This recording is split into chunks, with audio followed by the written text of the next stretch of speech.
Shalom saudara-saudara yang terkasih di dalam Tuhan kita Yesus Kristus. Kembali kita berjumpa pada program Refresh, Renungan Firman Tuhan Jemaat Sion Penajam pada hari ini Selasa tanggal 12 Juli 2022. Sebelum kita membaca, mendengar dan merenungkan firman Tuhan, mari kita satu dalam doa.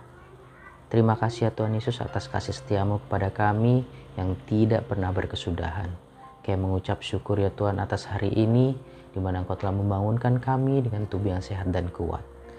Dan kami mau ya Tuhan pada hari ini kami mengawali hari ini dengan membaca, mendengar dan merenungkan firman-Mu. Biarlah kiranya Engkau menjawab mata hati pikiran kami ya Tuhan agar kami dapat mengerti akan arti dan makna sesungguhnya dari firman Tuhan ini. Dan biarlah kiranya Engkau juga memberkati hamba-Mu yang akan menyampaikan firman-Mu. Biarlah kami dalam setiap perkataan kami itu semua seturut dengan kehendak-Mu ya Tuhan. Terima kasih ya Tuhan Yesus. Hanya di dalam nama Tuhan Yesus Kristus kami siap mendengarkan firman-Mu. Amin. Firman Tuhan yang menjadi bahan perenungan kita pada pagi hari ini terambil dari 1 Raja-Raja pasal 14 ayatnya yang kedua. 1 Raja-Raja pasal 14 ayatnya yang kedua. Firman Tuhan berbunyi demikian. Lalu Yerobeam berkata kepada istrinya, "Berkemaslah, menyamarlah, supaya jangan diketahui orang bahwa engkau istri Yerobeam, dan pergilah ke Silo. Bukankah di sana tinggal Nabi Ahia? Dialah yang telah mengatakan tentang aku bahwa aku akan menjadi raja atas bangsa ini." Saudara-saudara yang terkasih di dalam Tuhan kita Yesus Kristus, mungkin kebanyakan dari kita sudah mengetahui dan mengerti jalan cerita dari Raja Yerobeam. Raja Yerobeam setelah ia menjadi raja atas 10 suku Israel, Yerobeam mendirikan 2 tempat peribadatan baru, yaitu di Betel dan di Dan. Ia menetapkan para imam dan sistem persembahan kurban yang meniru bait Allah di Yerusalem. Tujuannya agar rakyat Israel tidak lagi beribadah ke Yerusalem, agar tidak mengurangi loyalitas mereka kepada Raja Yerobeam. Namun sebenarnya Yerobeam tahu bahwa pusat ibadat tandingan itu tidak memiliki kuasa sama sekali.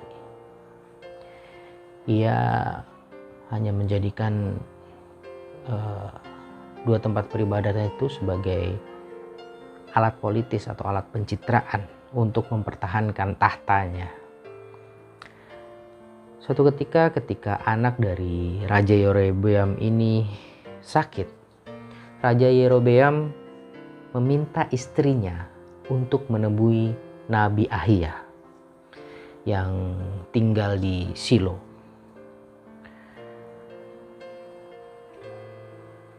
Raja Yerobeam meminta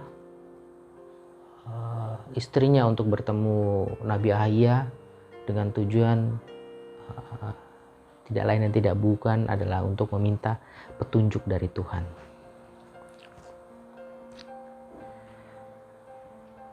Dulu Nabi Ahia yang menubuatkan Yerobeam akan menjadi raja.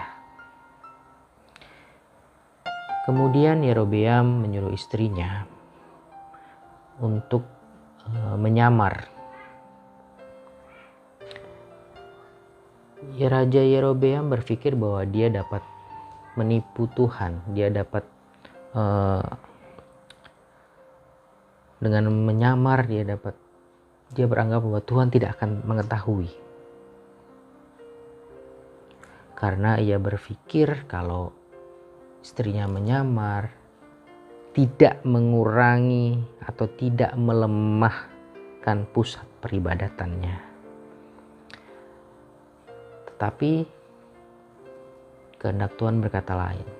Nabi Ahia, meskipun dengan di usia tuanya, dengan matanya yang sudah kabur, ia tidak tertipu sedikit pun. Sebab Tuhan Allah sendiri yang menyingkapkan segala sesuatu kepadanya. Sang nabi pun menyampaikan berita yang keras dan menyedihkan bagi keluarga Yerobeam.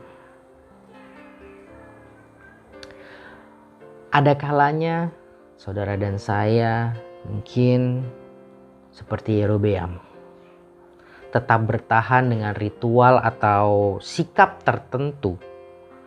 Padahal kita tahu bahwa itu hanyalah perbuatan yang sia-sia.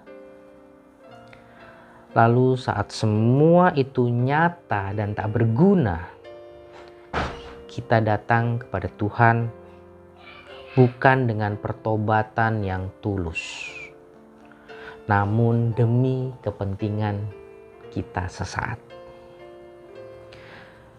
Kita terkadang lebih memikirkan reputasi di mata manusia daripada jujur di hadapan Tuhan.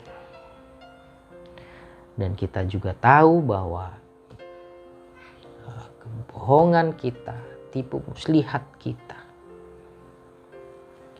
berakibat pada kehancuran diri kita sendiri. Untuk itu, sekalipun kita memiliki reputasi yang hebat di mata manusia, namun itu sama sekali tidak berguna jika penilaian Tuhan adalah sebaliknya. Amin, firman Tuhan.